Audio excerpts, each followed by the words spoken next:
Programa Café com Maná. Diferente dos outros, mas igualzinho a você.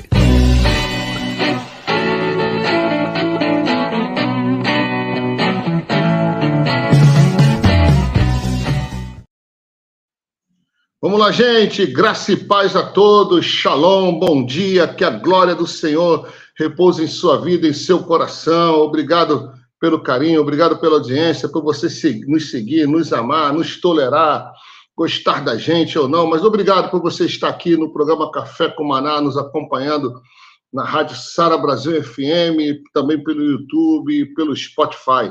Meu primeiro abraço sempre vai para o Rio Grande do Sul, aos nossos amigos e irmãos dessa terra, dessa querência, nossa querência amada, né? Eu sou um carioca apaixonado pelo Rio Grande. Um abração a todos os pastores, amigos, irmãos de todas as denominações, igrejas, não evangélicos também. A você que nos ouve, vai aí o nosso grande abraço para o Rio Grande do Sul. Meu abraço também especial para toda a região da Grande Floripa, Grande Florianópolis, minha terra atual, Santa Catarina. Eu moro em Criciúma. Um beijão a todos de todo o meu coração. Um abração também especial para Juiz de Fora. Alô, pessoal de Juiz de Fora, Minerada, gente boa. E também para grande parte do Rio de Janeiro, nos ouvindo também, nos seguindo e nos acompanhando. Um abraço ao Denis e ao bispo mais pontual, nosso bispo em English, Bispo Robinson. Welcome, good morning. Tudo bom, Kennedy. Hoje não fui tão pontual, né? Somos dois ingleses. O nome dele, my name is Kennedy, e o nome dele é Robinson. Robinson. O nome não é de origem inglesa mesmo. Meu pai, quando colocou o nome, pensou exatamente no Robinson Crusoe, viu? Por incrível que pareça. Só que o meu nome tem I, né? É Robinson. Então, vem de lá. Vem da Inglaterra. O meu nome, Kennedy, também já dá para saber para quem foi a homenagem, né? Americano aí, ó, tá vendo? Os pais... Bispo Paul, Bishop Paul, está no limbo. Denis, deixa o Bispo Paul entrar aí, o Bispo do Amor. É isso vai aí. lá. Deus abençoe os nossos ouvintes, né? Todo o Brasil. Grande aí, garoto. Esse é o governo do amor, é o bispo do amor. Vamos lá. Bom dia, Bispo Paul. O príncipe africano é o John Kennedy. O bispo Robinson é o Robinson Crusoe. E eu sou o apóstolo Paulo, rapaz. Ele está amoroso hoje, ele quer falar sobre amor, né? Entendeu? Não curto muito, não, mas vamos lá. Mas tá ligado ao nome, né? Aí entra aquela passagem de Coríntios, né? O homem quer falar do amor. Se tivesse amor, nada já seria. Desconfia, né? Hoje, se não tiver amor, tá lascado, né? Se o homem quer falar do amor, olha só. Entendeu? Vai lá, bispo. Do amor. Governo do amor, vai lá. Então, tá bom. Então, bom dia para todo mundo aí, todas as cidades que estão conosco aí pela rádio e também todos os nossos irmãos que estão conosco pelo YouTube ou depois que a gente fez o programa, estão aí nos streamings, nas plataformas de streamings, escutando aí o que aconteceu hoje aqui, né? Hoje, uma quinta-feira abençoada. Hoje é dia 6 de junho e vamos em frente. Bom, como todo programa, a gente sempre procura estabelecer um tema. Hoje a incumbência era minha aqui. E ontem, meditando na palavra e buscando essa inspiração, né, me veio uma passagem bíblica. Bispo Robinson já deu spoiler dela aí, né? Claro, obviamente, falou de amor, a gente já lembra de 1 Coríntios 13, não tem como fugir. Mas a gente precisa desmistificar um pouco, né? Que amor que é esse, né? Todo mundo fala, que amor é esse? Hoje nós queremos falar um pouco que amor é esse, mas nosso tema são os 4 pilares do amor. Tá? Eu dei esse título aí para o nosso tema de hoje, os 4 pilares do amor. E essa passagem de 1 Coríntios, né? Que é o dom supremo é o amor, né? 1 Coríntios 12, vamos contextualizar. Falando sobre os dons, né, do Espírito Santo.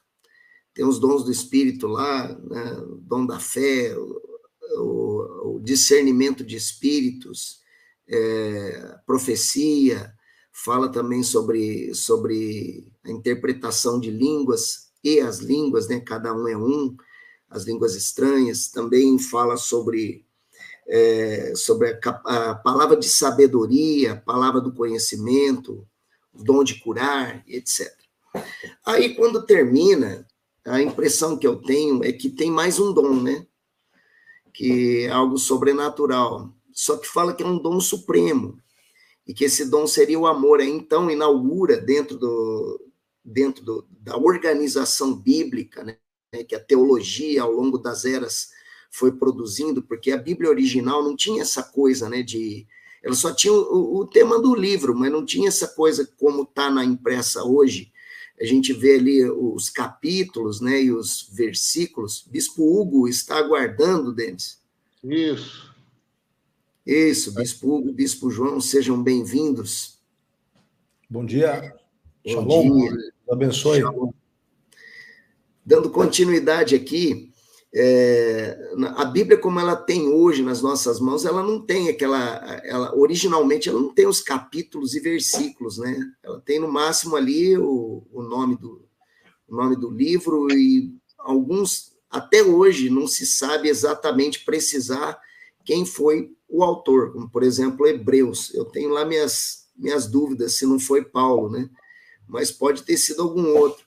Mas, enfim, quando termina Coríntios 12, que fala dos dons do Espírito, entra Coríntios 13 falando do amor, né? E quando chega no versículo 7, diz que o amor tudo sofre, tudo crê, tudo espera e tudo suporta.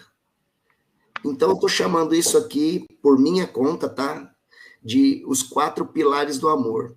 O que tudo sofre, tudo crê, tudo espera e tudo suporta. De repente, isso seria até uma metodologia de identificação se em determinados corações realmente existe amor, como a boca diz, né? Porque o amor, até onde se entende dentro da área da psicologia, por exemplo, se diz muito que o amor não se expressa por palavras, né? O amor se expressa por atitudes. Então, as palavras podem dizer que ama, mas nem sempre as atitudes são compatíveis com o que a boca fala. E quando eu mandei para vocês aí o rider do negócio de hoje aqui, eu ia deixar um tema para o final, se sobrasse tempo, mas pensando melhor a coisa, eu acho importante a gente lembrar aqui, para lançar a ideia e vocês começarem a compartilhar a visão de vocês, que os gregos, eles foram mais inteligentes que os portugueses, no sentido linguístico, né? Os gregos, os gregos não têm uma palavra própria para amor, como a língua portuguesa usa. Então, quando a gente fala assim, um pai e um filho, a gente fala amor. 2 amigos, profundamente amigos, mais que irmãos, a gente fala que é amor. Um casal ali se beijando, né, se abraçando calorosamente, também fala que isso é amor. E também, quando alguém se doa, né, por outro, e se sacrifica por outro, a gente também usa a expressão amor. Mas os gregos, eles separam isso, acho que é do conhecimento de todos vocês, e talvez de um ou outro ouvinte, se não todos, né, de que os gregos, eles usam expressões próprias para isso. Então, quando se trata, por exemplo, da relação da amizade, por exemplo, o amor profundo entre amigos, seria filéu. Quando se trata do amor familiar, né, pais e filhos, família, laços consanguíneos, se fala storge. Quando se fala do romance, né, entre um homem e uma mulher, se fala do eros. Agora, quando se fala de algo que se doa, ainda que doa, e que se tira do seu para se entregar para o outro, não obstante o quanto isso custe, se fala ágape. E numa busca pela língua original do texto de 1 Coríntios 13, quando se fala do amor, a palavra ali é o ágape.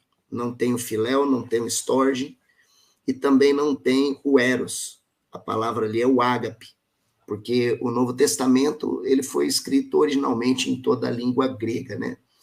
Então, compreendido isso, a gente está vendo que esse amor que tudo sofre, tudo crê, tudo espera e tudo suporta, não se trata exatamente de qualquer amor, mas de um amor de forma específica.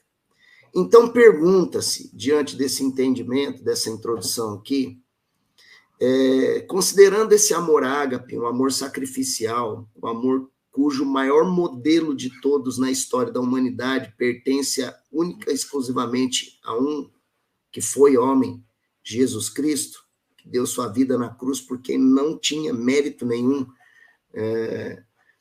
Como assim tudo sofre? Sofre como? Espera até quando? Tudo espera, né? Ou tudo crê? Crê até quanto? E tudo suporta, suporta até que ponto? Queria passar essa bola para vocês. Vamos começar aí. Pastor Kennedy, começa aí. Você que é um cara romântico, amoroso. Sou mesmo. Eu sou mesmo. Sou poeta. Apaixonado, poeta.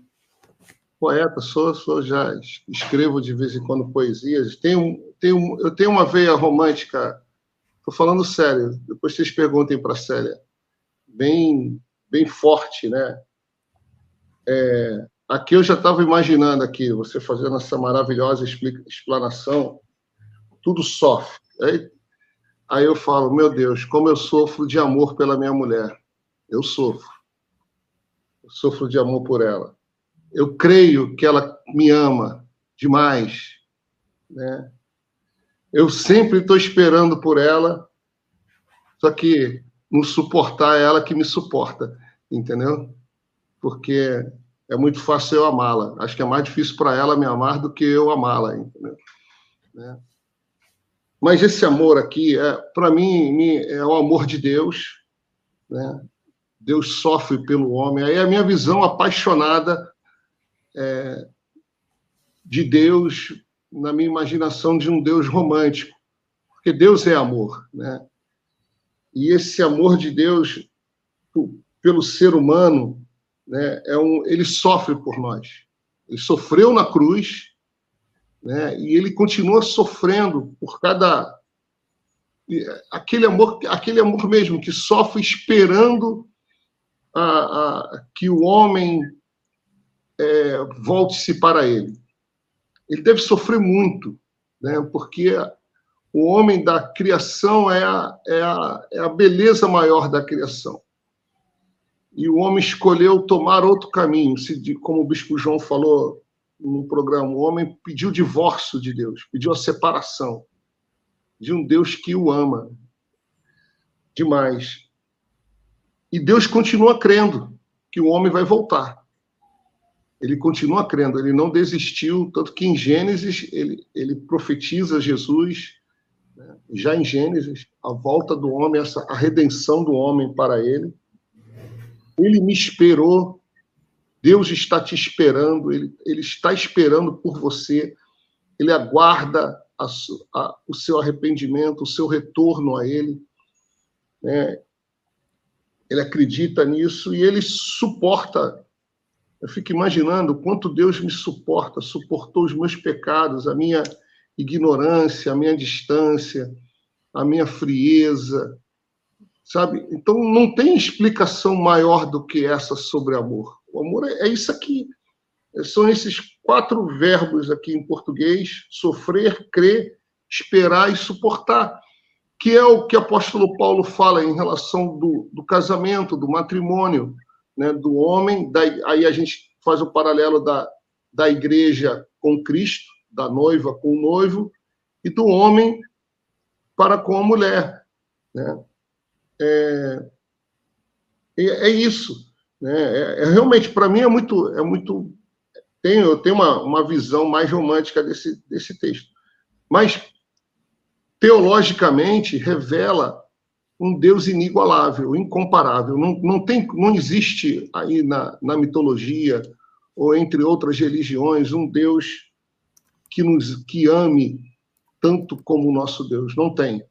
Não tem um que se aproxime, né, nesse sentido de um Deus com esse amor pela humanidade. Não tem.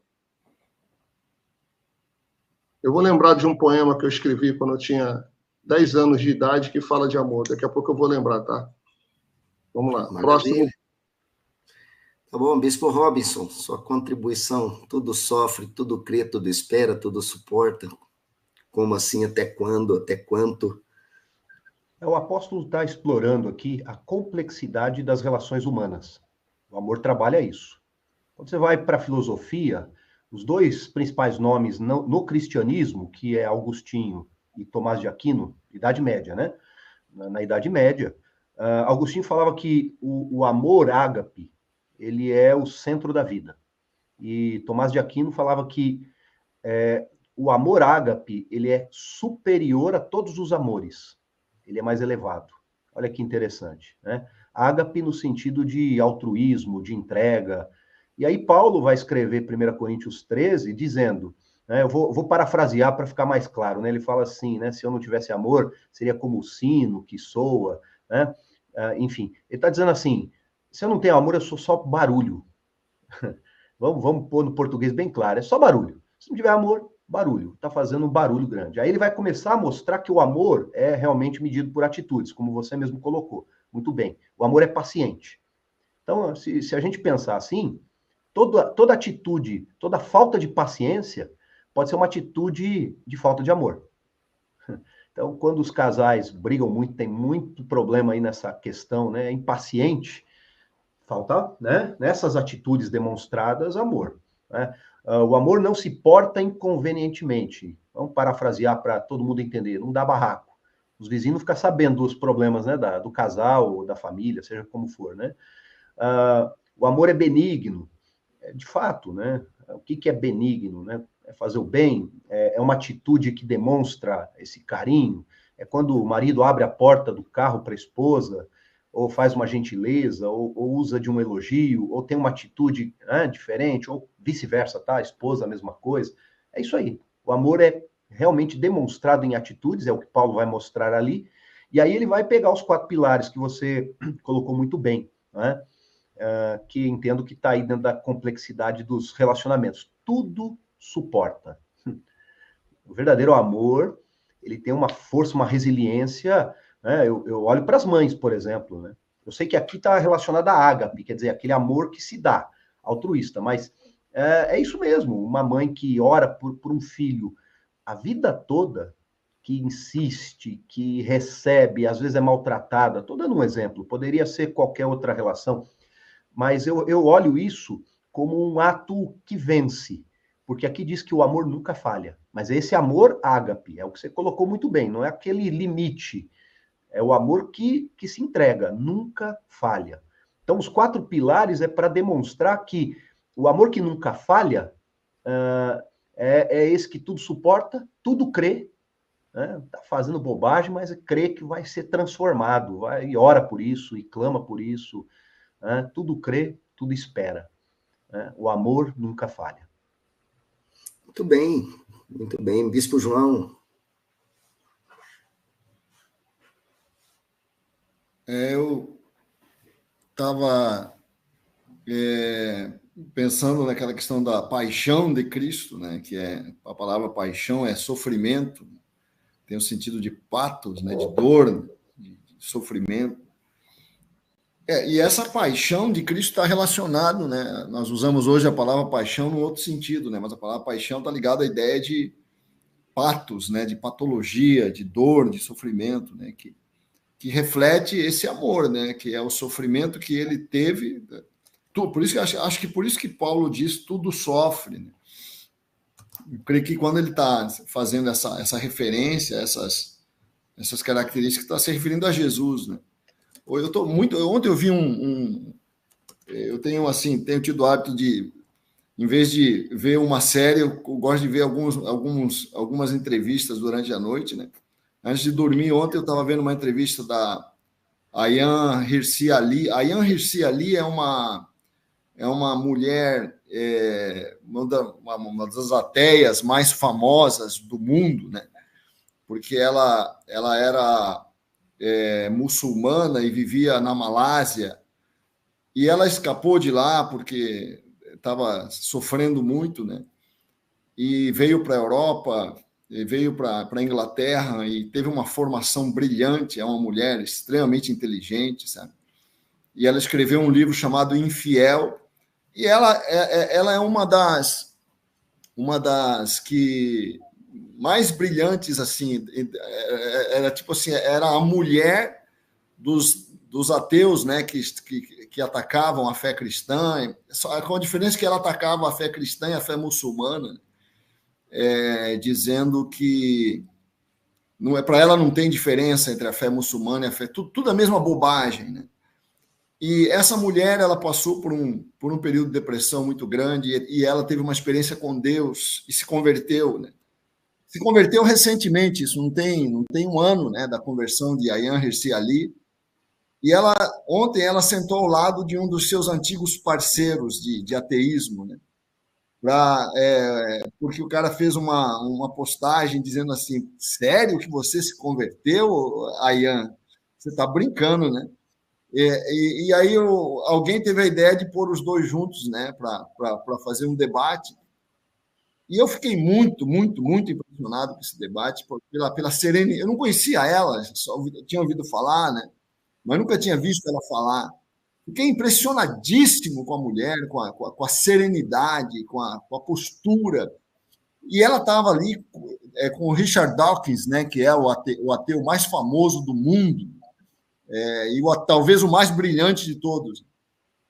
E ela serenamente respondendo para o cara. Você percebe que ela ainda não tem solidez, né, em termos teológicos e tal, mas uma convicção, um poder de argumentação tranquila, sabe? E aí, a certa altura, Dawkins fala assim: não, mas o cristianismo é muito nocivo, trouxe muito prejuízo, muito ódio para a Europa, muita guerra.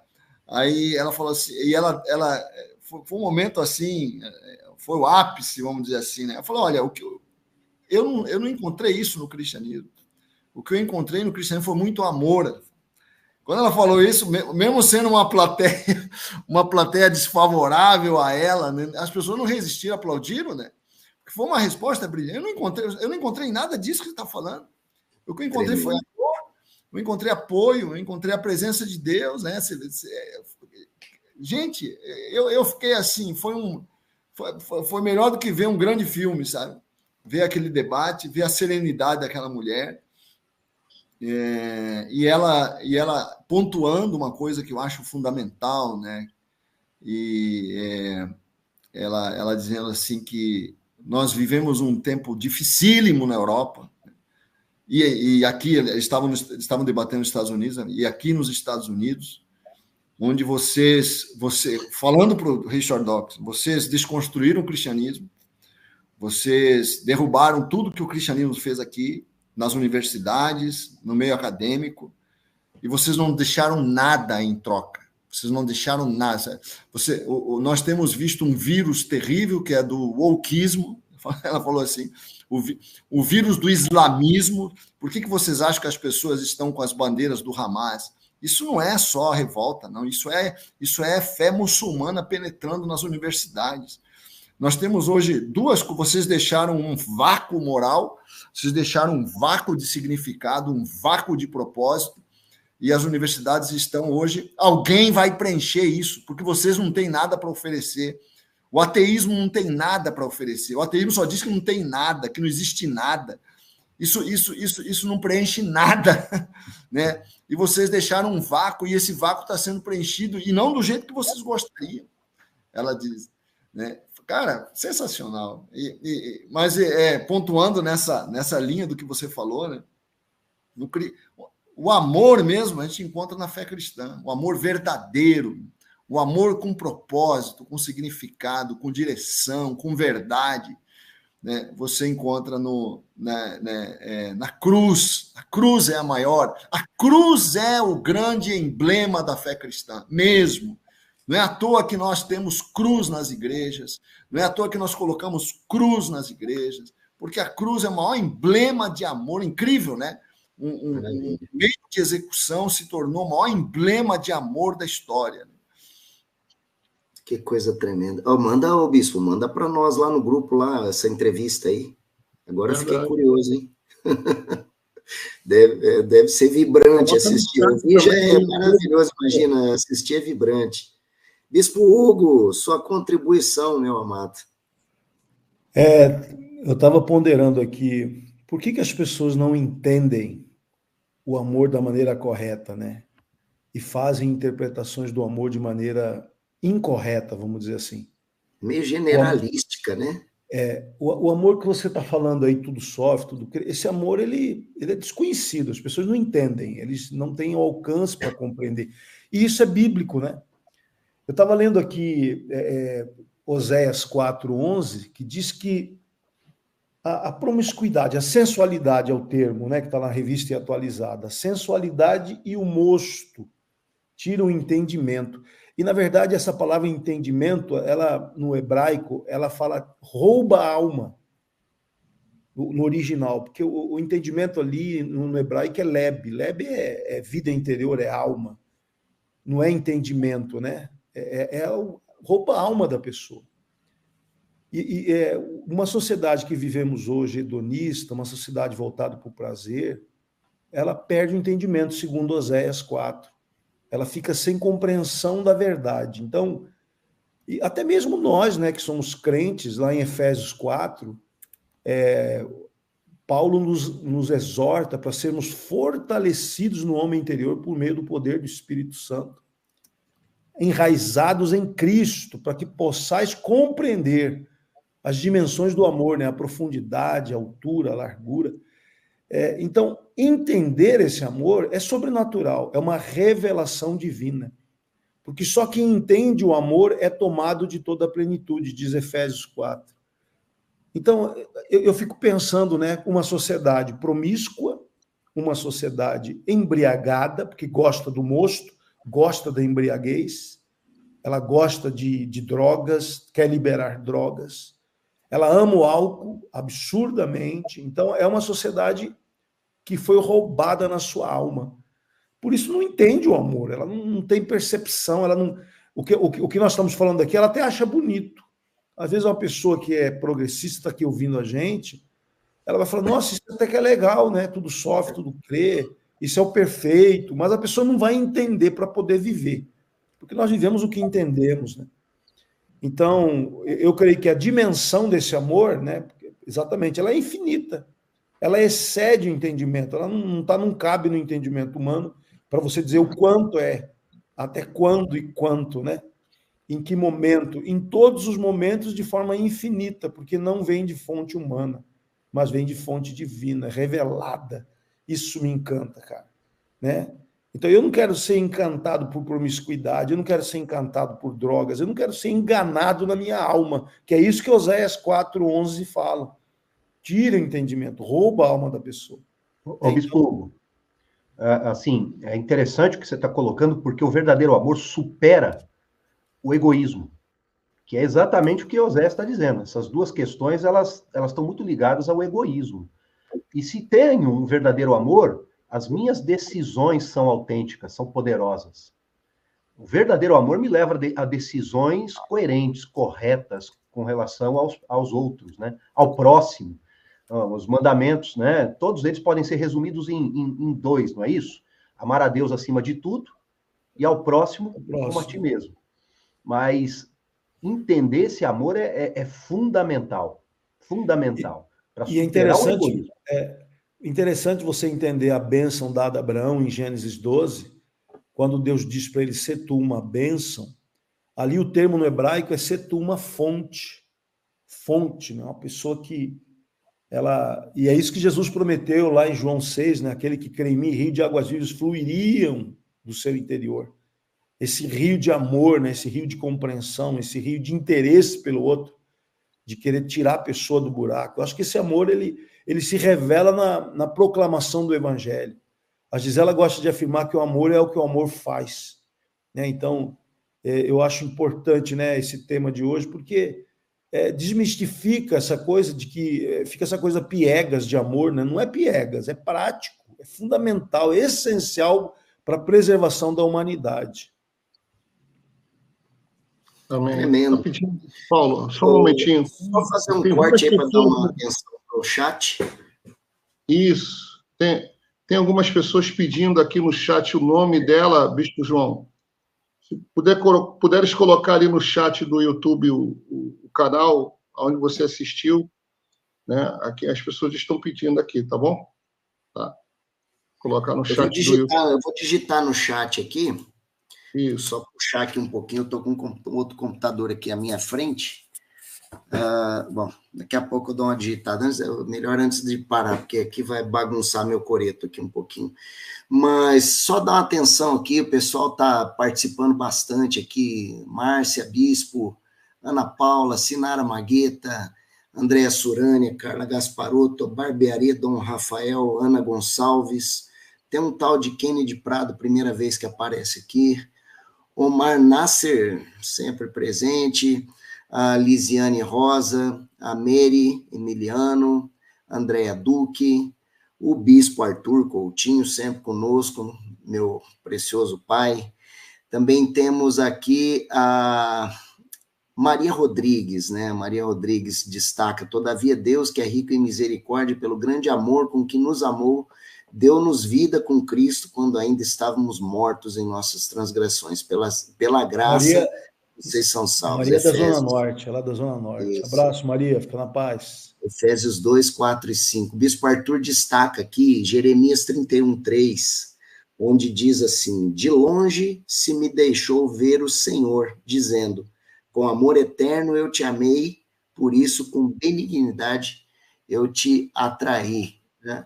A Maria Rodrigues, ela diz, foi o amor de Deus que originou o plano da salvação, e sem esse amor, Jesus nunca teria morrido na cruz para nos resgatar do poder do pecado e da morte. Assim, outros, a Márcia Bispo, muito profundo, mexe em vários patamares íntimos, e principalmente no sentido de convivência um com o outro, e nós como igreja com o mundo, bem destacado. Muito bem, quem conosco aí no chat pode mandar a sua participação. O pastor Kennedy já anotou aqui no chat, né? Ayan Rizziali, né? Eita, tem que fazer um curso para proferir esse nome aqui, mas eu queria... Ayan Rizziali. Ayan Rizziali. Muito bem. Vamos lá, a gente vê claramente, né, em Jesus esses níveis inesgotáveis de amor. Observando a vida de Jesus é fácil de ver, mas a gente viu algumas coisas diferentes em Jesus também, e eu queria justo trazer isso também para trazer um entendimento aí para o pessoal que está ouvindo a gente, e rádio, YouTube, etc., né? Porque teve alguns momentos que Jesus ele foi um pouco firme, né? Por exemplo, a figueira estéril não deu fruto, ele falou seca, e a figueira secou. No Templo de Jerusalém, para mim, uma cena a mais poderosa de todas, né? Os mercadores dentro do templo, vendendo animais para sacrifício e transformando a casa de Deus num ambiente de comércio, onde não havia piedade nenhuma e nem tinha conexão alguma com devoção, era simplesmente aferimento de lucro, e em cima da fé das pessoas, da fragilidade da fé das pessoas. E Jesus chega lá com as orrague lá, e reio para todo lado, e derruba a barraca, e dá uma bronca naquele povo pesada, né? E aí, como é que fica isso, né? Qual é o limite? Será que é possível a gente ser, como poderia dizer, justo, defender a justiça, ter sede de justiça, não coadunar com aquilo que não é correto e, ao mesmo tempo, não perder a essência do amor? Porque eu tenho certeza que Jesus estava pronto para perdoar qualquer um daqueles lá que viesse a se arrepender, não é? E como imitadores de Cristo, como que eu posso praticar esse amor de Jesus sem ser complacente, condescendente, nocivamente permissivo, até mesmo omisso com aquilo que de fato é errado. Pastor Kennedy, você pegou o ciclo aí de novo. Deixa eu só falar um pouco de uma poesia que eu lembrei. Você ficou devendo essa poesia para nós. Olha nos olhos das pessoas, é tão difícil a gente ver amor num olhar, é coisa que não existe. É tão difícil ver os lábios, sorriso extinto de satisfação. Insegurança é constante, a paz está muito distante, fique perto de Deus. Eu tenho um colega meu, que eu não encontro com ele desde 1988, né? E eu escrevi uma, ele escreveu essa dele se tornou uma música, inclusive, né? O amor, indo para a sua resposta, o amor ele tem limites, né? O amor diz não, né? Aí eu volto de novo ao campo familiar. Eu tinha aqui em casa uma vara, e o nome da vara era Vara do Amor, entendeu? Vara do Amor. Essa vara é uma vara de, sabe como é que chama? Canudinho de refrigerante? Sabe um canudinho de refrigerante? Entendeu? Aí eu falei, Giovana, essa aqui é a vara do amor. O pai vai falar contigo apenas 2 vezes, né? Ensinando a ela a questão da obediência, né? Aí um dia ela foi me testar. Ela queria saber o poder da vara, né? Aí, numa situação que eu não lembro qual, eu peguei a varinha, abri a mão dela, falei assim, bati nela com aquela varinha de plástico, canudinho de plástico, né? Ela me olhou, ela falou assim, não doeu. Mas ela começou a chorar, né? Porque eu tinha dito não para ela, não faz isto, ela foi e fez, né? Aí eu peguei a varinha, bati na mão dela, ela falou assim, não doeu, papai. Mas ela chorou. Eu falei, filha, por que você está chorando? Ela falou, porque eu não podia ter feito o que fiz, né? Aí eu falei assim, filha, na vida é assim, tem coisas que você pode, tem coisas que você não pode, né? E o pai te ama, e quando a gente ama, a gente tem que corrigir, ensinar, disciplinar, né? A Bíblia fala que Deus disciplina quem ama. A disciplina faz parte do amor. Ser corrigido faz parte do amor. O amor não é liberalidade, não é tudo pode, não é do jeito que eu quero, do jeito que eu faço. O amor tem regras, né? E pular essas regras, romper com essas regras, trazem consequências. Então, assim, Deus também ele coloca limites em nós. Ele colocou um limite no Éden que o homem quebrou, né? Ele colocou um limite, ele falou, isso aqui não pode. E o homem foi lá e fez.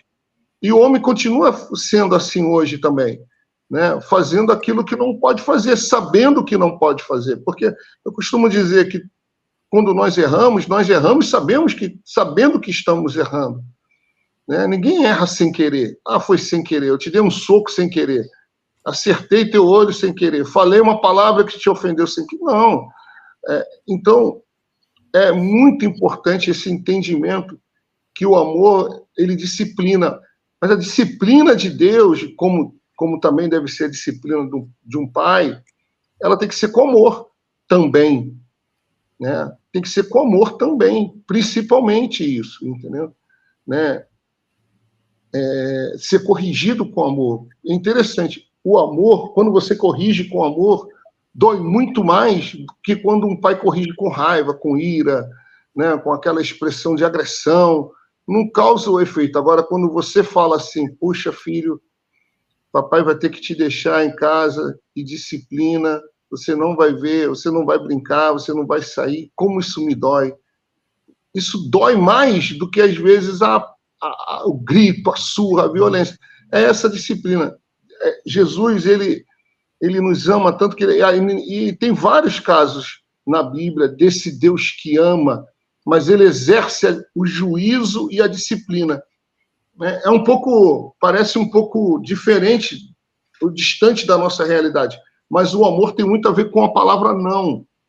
O não de Deus para nós, não pode, não vai, não quero, não faça isto.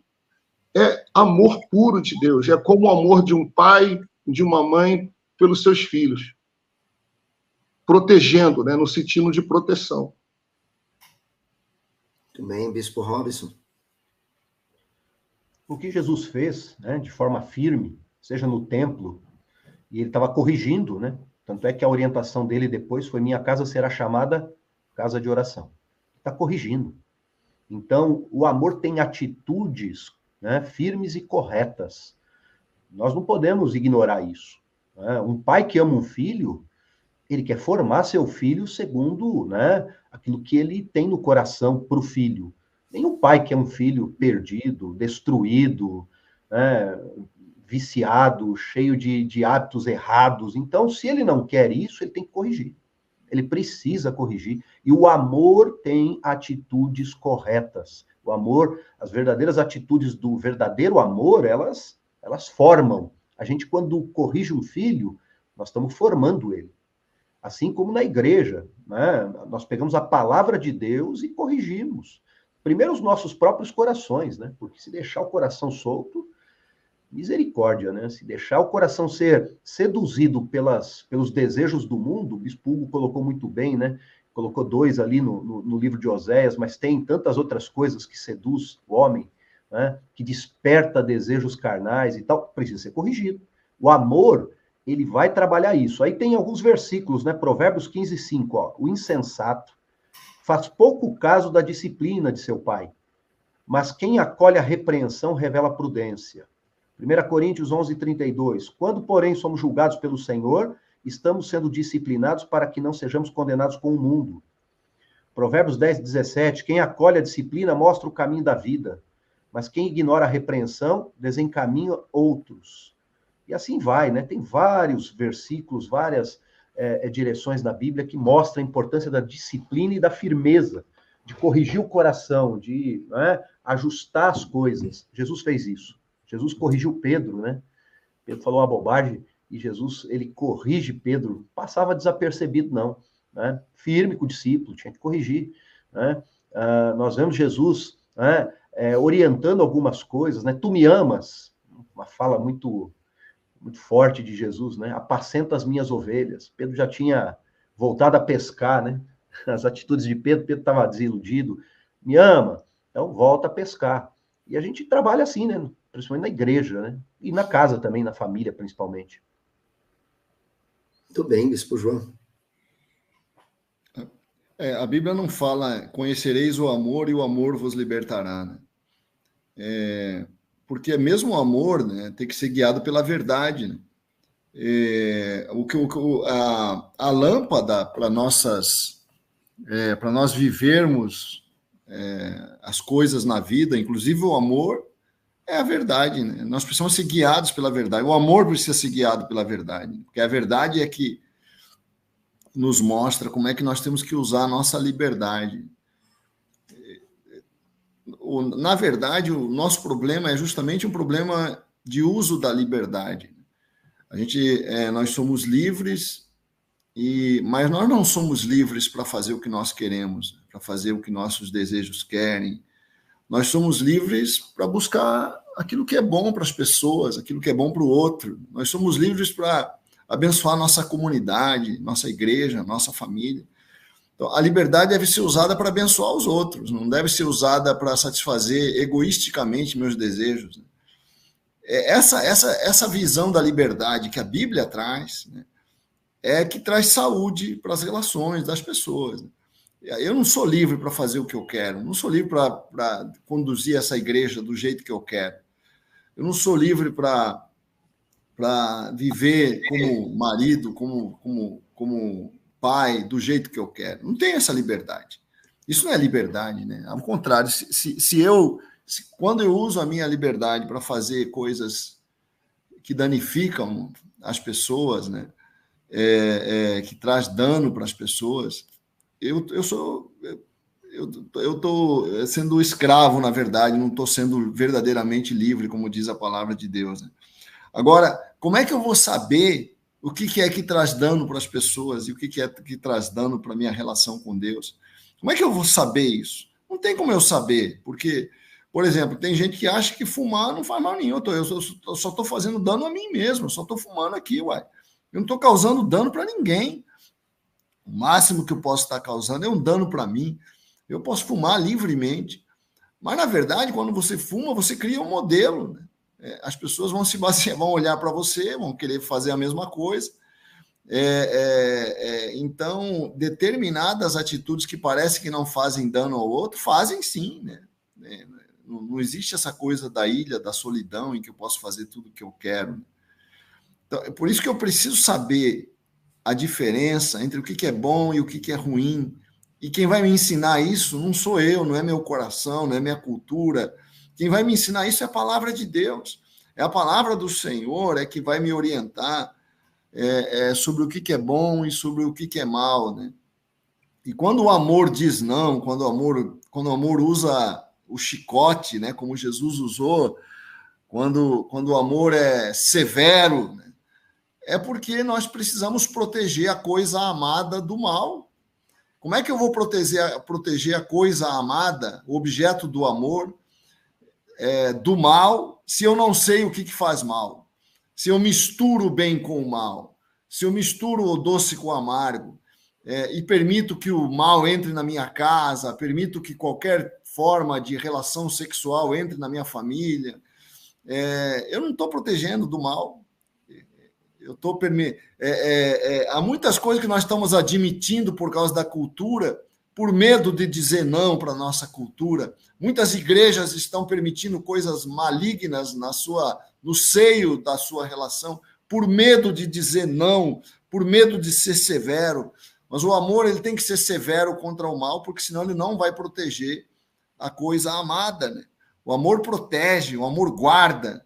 Foi o que o Bispo Robson fez uma abordagem muito interessante na última pregação dele, na terça-feira, falando que Adão falhou porque não protegeu. Faltou a Adão a atitude de proteção, porque se ele tivesse protegido o jardim da serpente, a mulher dele não teria sofrido dano. Quem falhou foi Adão, né? Que não protegeu bem a coisa amada. E nós não estamos protegendo os nossos ambientes, né, para parecer modernos, para parecer sei lá o quê, né? Nós não estamos sabendo dizer não para o mal. Né? Muito bem, Bispo Hugo. A verdade é que o cristão moderno, né, o cristão que quer agradar a presente geração, ele entra em conflito, porque ele acha que, ao negociar, né, os limites impostos pelo amor, porque o amor, ele vai te dar limites corretos em relação àquilo que vai preservar. O amor de 1 Coríntios 13, o objetivo dele é preservar. Né? Preservar a humanidade, preservar relacionamentos, preservar a saúde humana. E quando fala de limites, inevitavelmente, né, eu creio que o indivíduo e a sociedade, ela precisa muito do limite e ela precisa da disciplina.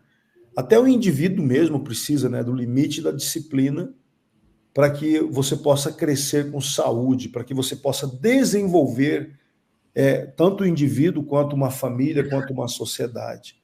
Além, claro, do afeto, além, claro, de todo o processo de carinho que o amor expressa, o amor também limita e disciplina. Né? Isso é fundamental para a saúde, para a preservação da sociedade e da humanidade como um todo. A Maria Rodrigues escreveu aqui, sobre exatamente o que o João acabou de falar. Conhecer a verdade é libertador, contudo, a verdade não é uma ciência nem uma filosofia, a verdade é uma pessoa, Jesus. Né? Jesus disse ser a verdade, ser o caminho e ser a vida, né? Para Deus.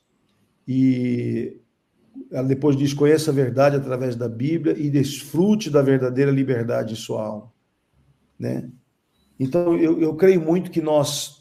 Então, essa ideia, né, Hugo, da liberdade como ausência de restrição, acho que esse que é o problema.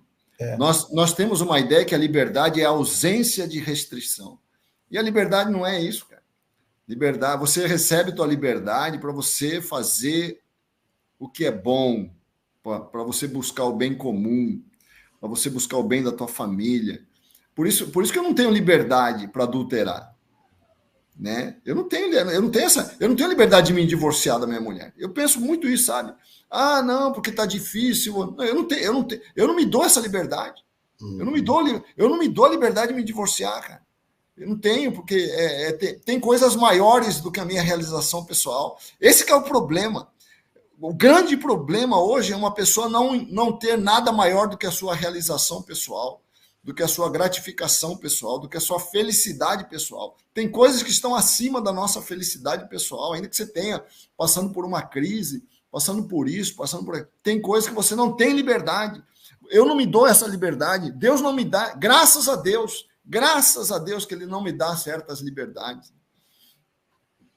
É um desafio, né, pensar a vida dessa maneira, porque é uma revelação, né? Não é algo linear, não é algo óbvio, por causa da toda a cultura que nós estamos envolvidos. O João acabou de colocar algo que para a gente é muito louco. Quer dizer, então, que eu não posso buscar meu próprio interesse? Exatamente. Aí entra muito negar a si mesmo, né? Porque, às vezes, nossos impulsos, nossos desejos, nossas... Como é que eu vou dizer que eu amo meus filhos se eu me divorcio por uma questão boba? Como é que... Ah, não, mas é que eu preciso ser feliz. Mas e tua família? Não, é que eu preciso ser feliz. Tudo bem, não estou dizendo que não existem situações de divórcio que nós temos que respeitar. Não estou dizendo isso. Estou dizendo que aquelas soluções egoístas, entendeu? Aquelas soluções egoístas. Não, mas é que eu tenho que procurar minha felicidade pessoal. Não, você não tem que procurar a tua felicidade pessoal. Tua felicidade pessoal é uma consequência de você viver lá na frente, você olhar para trás e falar, não, eu completei a carreira, guardei a fé, né? Isso é que é felicidade, você terminar bem, né? Você falar assim, não, eu não cedi. Tem que estar vinculada à consequência, né? Felicidade e consequência não pode estar divorciada, tem que estar junto. Se aquilo que eu estou dizendo que me faz feliz hoje não tem consequência amanhã, então aí sim eu sou feliz. Agora, se a minha felicidade de hoje vai trazer uma consequência amanhã, ela não é felicidade. Ela é uma utopia momentânea. Ela é uma sensação para o presente que vai trazer dor no futuro. Então, estamos filosofando bonito hoje, hein, Robson? Era você que tinha que estar filosofando. Vocês estão maravilhosos hoje. Vou falar mais de amor aqui, né? Para tirar o melhor de vocês. Gente, eu estou lembrando de Salomão. Ele fez uma declaração poderosa, que o amor é forte como a morte. Sim. Pensaram nisso já? O amor é forte como a morte. Quando a morte chega, né? Ela chega chegando, acaba com tudo, não dá aviso. Ela vem e rompe com tudo. O amor, ele causa rupturas também, não causa, não? O amor autêntico, o ágape genuíno, faz com que a pessoa, muitas vezes, vá a um nível de exposição a ser mal interpretada. Jesus se expôs naquela condição do templo, na situação da figueira, né? Ele realmente chegava firme com Pedro, né? Ele chegava firme de tal maneira assim que causando ruptura, estabelecendo limite, daqui você não pode passar.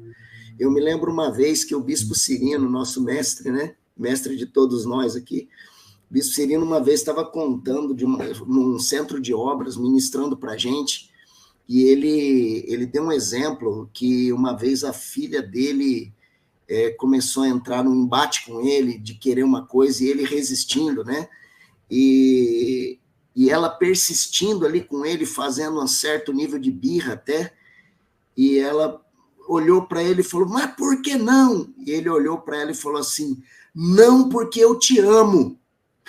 Ele disse que ali acabou, o embate acabou na hora, ali, não porque eu te amo. O amor diz muito não, né, gente? Olha uma frase aqui, ó, Paulo, só para terminar, né? O objetivo da disciplina é formar um hábito. Mike Murdock. Formar um hábito. Então, é muito importante, né, a disciplina. E essa é uma característica do amor. Né? O ágape, né? Sofredor. Pois é. Nós queremos certos hábitos para nós e para os nossos filhos, porque eles vão construir esse ambiente que a gente deseja. Falou de felicidade. Ok. Resultado do quê, afinal? Né? Se você tem maus hábitos, gritaria, não é? Voltamos a 1 Coríntios 13. Gritaria, confusão, falta de paciência, né? E assim por diante. Maus hábitos. A disciplina tem como objetivo formar um hábito. Tem coisas que a gente tem que criar, né? Talvez não tinha na família de origem. Ah, mas meu pai era assim. Mas você vai repetir a história do seu pai naquilo que não é bom? Complicado, né? Esse Um apego. minuto para acabar o programa, faltou a gente um pouco, talvez, falar de como a igreja é uma indústria de amor, né? A indústria, você entra numa linha, você imagina uma linha de produção, você entra um bruto, um ignorante, alguns, lógico, não todos, né?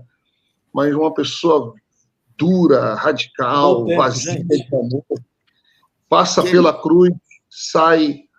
Acabou, Kennedy. Acabou o amor, Kennedy. Fechamento. Acabou o amor, Kennedy. Uma morte, ele chega cortando. Não, o Denis não cortou ainda não, é isso aí. Tchau pra rádio aí. E a gente finaliza aqui no YouTube. Já, ô Denis, um grande abraço. Vamos continuar aí no YouTube para nos despedir, né? Até amanhã. Um abraço para todo mundo aí da rádio. A gente segue aqui para fazer o fechamento no YouTube, rapidão. A gente é tão moroso que um fala pro outro, eu te amo aqui, né? Programa Café com Maná. Diferente dos outros, mas igualzinho a você. Termina teu recorte aí, então, ok? Não, faltou a gente mostrar como a igreja ela transforma, né, um Saulo. Quem era Saulo em Paulo?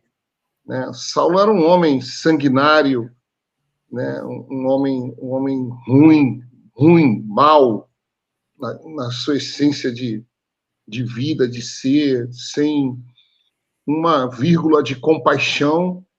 E esse homem, após o encontro com Cristo, se tornou no apóstolo do amor. Ninguém escreveu nada tão maravilhoso e tão lindo quanto ele, né? Mas quem ele era antes desse encontro? Olha como o poder de Deus transforma uma pessoa sem amor, né? Com ódio. Ele tinha ódio, né? Ele respirava morte e ameaças de morte. Então, e de repente, após esse encontro com Cristo, ele se transforma nesse homem apaixonante e apaixonado por Deus e pelo homem. Amanhã é o Robson, né? Que vai trazer o tema para nós. Eu já quero adiantar que na segunda-feira nós vamos falar sobre um tema que eu acho que tem havido um pouco de exagero, né? Mas que ele ajuda também a gente a fazer uma reflexão, que é o contrário do que nós estamos falando, que é o narcisismo, né? Eu quero falar um pouco sobre narcisismo e sobre relações narcisistas, né? Eu já estou adiantando para que o ouvinte saiba, né? O pessoal aí do YouTube, que a gente vai falar sobre isso. Eu acho que tem havido um pouco de exagero, né? Toda vez que alguém se separa de alguém, está dizendo ele era narcisista, todo mundo virou narcisista. Eu acho que, na verdade, a gente é um pouco mesmo, né? Todo ser humano é um pouco narcisista mesmo. Mas